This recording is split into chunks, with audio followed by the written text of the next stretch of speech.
Bolai ieu mah Besti, tadi natenya pikiran orang begitu datang ningali antrian anu edan, kuat Kang nguntuy atuh Besti. Tapi ternyata geningan teu butuh waktu lila Besti ngantrina gercep pisan si aana teh nya. Menu sarapan di soreang pokona ieu komplit pisan Besti ti mimiti tradisional nepi ka western ge aya kabeh. Paingan nguntuy antrian anak karena hargana oge markona Besti ieu teh nya murah dan ngonah.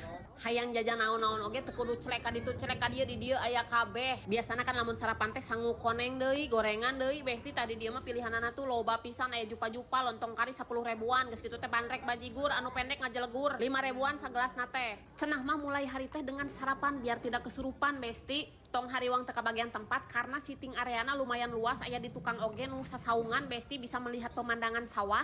Nu hariwang mah lamun teu boga duit Carlota Besti karena loket rata jadi teu bisa jajan. Teu di ondangan teu di mana-mana pokona mun aya jupa-jupa urang mah Besti sok langsung hayang nyokot teuing kunaon da aya magnetna jigana teh nya. Karena di zaman urang leutik mah eueuh eta jupa-jupa teh Besti. Mesen menu teh kudu loba soalnya budak urang mah narkotik narkoba awak leutik dahar loba. Sarapan murah menuna lengkap pokona datangna kudu ka dieu dapur sarumpun soreang.